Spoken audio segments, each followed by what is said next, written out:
Halo teman semua, ketemu lagi sama Mbak Eka di podcast Kelas Psikologi. Halo teman-teman semua, gimana kabarnya? Mbak Eka selalu berharap semoga teman-teman dimanapun berada tetap dalam lindungan Tuhan Yang Maha Esa, sehat walafiat dan gak kurang suatu apapun ya. Amin amin ya robbal alamin. Nah kemudian, untuk teman-teman yang baru bergabung atau yang baru menemukan channelnya Mbak Eka ucapkan selamat datang teman-teman semua. Selamat menikmati berbagai tayangan yang sudah Mbak Eka unggah ya. Semoga ada hal yang bisa bermanfaat dan dimanfaatkan di dalam kehidupan sehari-hari.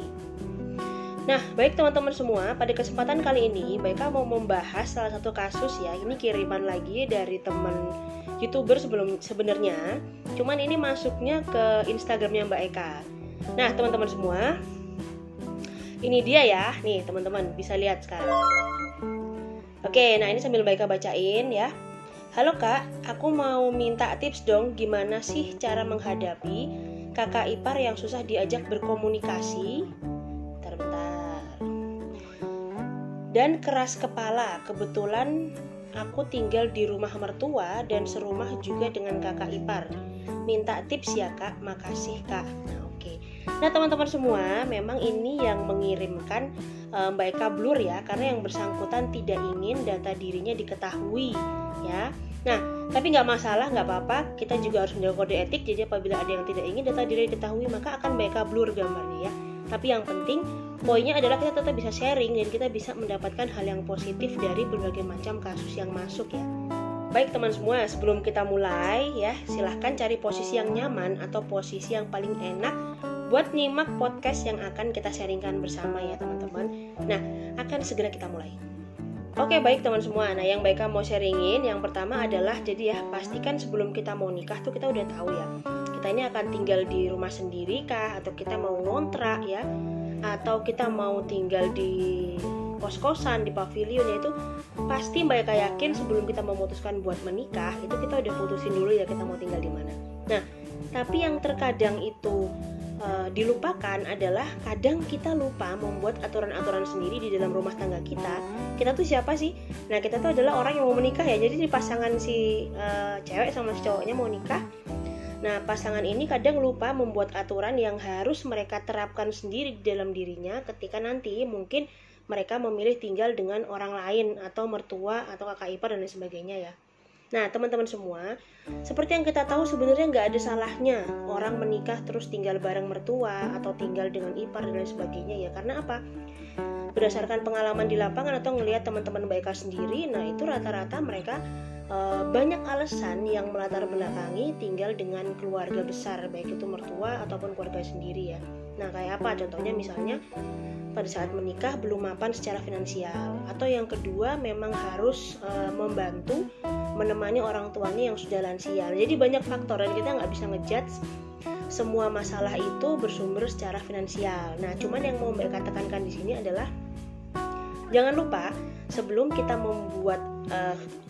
menikah itu buatlah komitmen pernikahan dulu satu sama lainnya ya, pasangan suami istri, yang nanti akan disinkronkan dengan aturan di keluarga besar, misalnya mertua. Nah itu tips yang pertama. Baik, nah kemudian yang kedua teman-teman, pada saat kita semua sudah punya aturan, nah teman-teman mintalah izin ya kepada ibu mertua dan kakak ipar untuk minta waktu dalam rangka apa? Menyampaikan berbagai aturan-aturan yang teman punya ya. Yang teman-teman punya, teman-teman sudah sepakati antar suami istri, disampaikan dengan kepada ibu mertua atau kepada kakak ipar. Nah jadi bukan berarti ya kita numpang ibaratnya, jadi kita harus ikut semua aturan yang ada di situ, enggak. Nah kita juga harus win-win solution supaya apa? Yang sudah ada di rumah itu duluan juga enak, kita juga nyaman. Nah karena apa? Tinggal di dalam satu atap dengan banyak keluarga itu terus terang aja sangat riskan sekali dengan perpecahan dan pertengkaran teman-teman. Nah jadi nggak ada salahnya kita minimalisir dengan cara tadi. Yang kedua, sampaikan dengan baik ya aturan-aturan yang kita punya kepada mertua dan kakak ipar yang sudah ada tinggal di situ. Nah kemudian teman-teman yang ketiga, ini Mbak Eka mau ngajak teman-teman untuk berpikir, karena Mbak Eka mengibaratkan sesuatu ya. Jadi ketika kita tinggal dengan mertua atau kita belum mampu untuk tinggal mandiri, teman-teman bisa ibaratkan deh, kita tinggal kayak di pavilion putri, pasutri gitu ya, atau ngekos atau ngontrak. Nah pasti ibu kosnya itu kan punya aturan utama teman-teman ya. Nah, aturan utama ibu kos itu memang aturan yang tidak boleh kita ganggu gugat.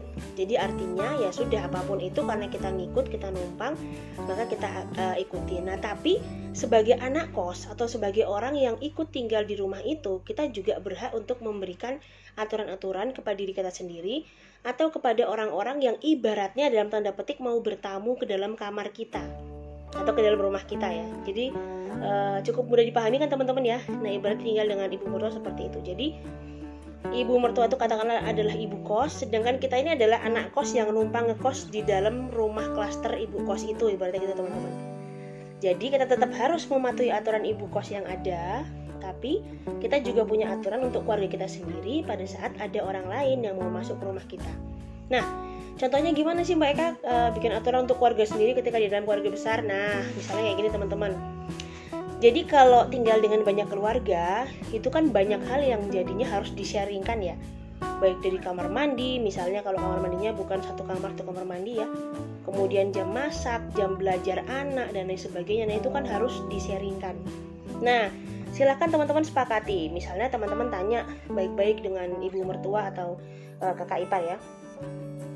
Misalnya di sini kalau masak itu iuran uang bulanan atau masak sendiri-sendiri dan dimakan sendiri-sendiri, misalnya kayak gitu ya.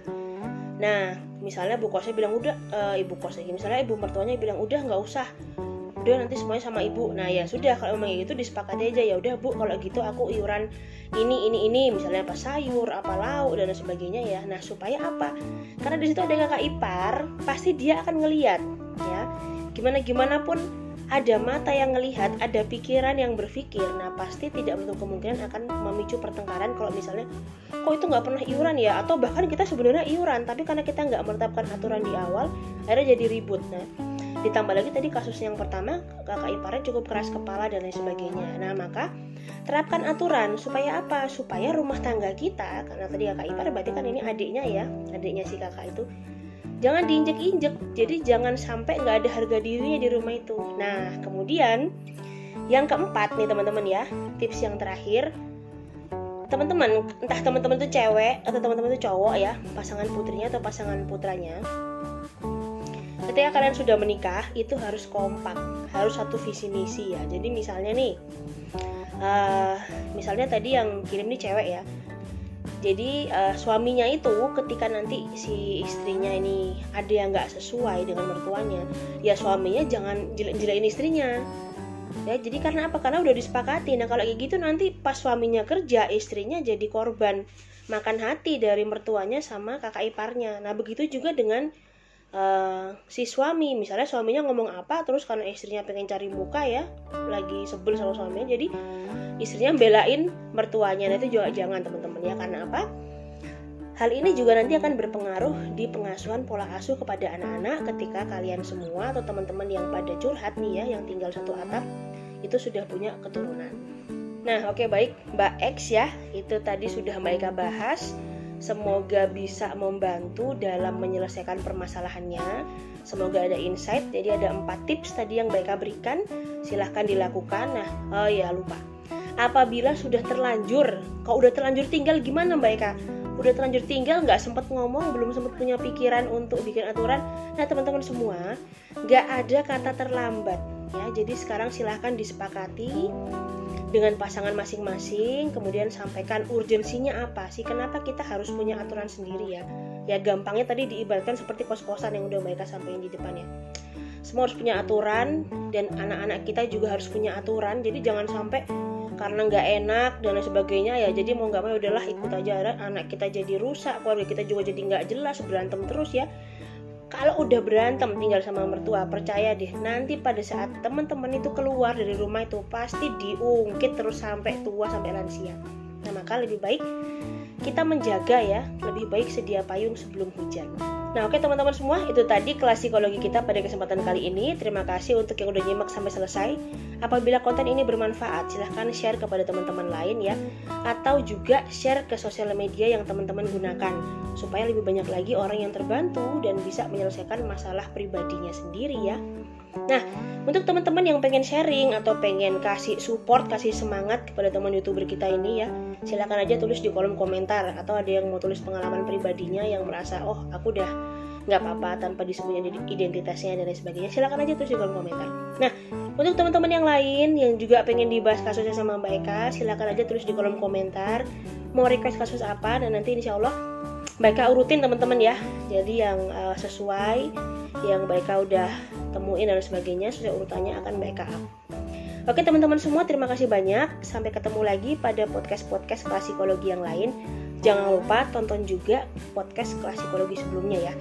Siapa tahu ada kondisi yang relate dengan yang sedang kita alami saat ini dan bisa menginspirasi kita untuk dapat memecahkan masalah. Oke teman semua, Mbak Eka titip salam untuk orang-orang tercinta di sekitar kalian ya. Sehat selalu dan juga tetap semangat dan optimis menjalani hari-hari yang tidak menentu teman-teman. Sampai jumpa lagi pada podcast berikutnya. Dadah!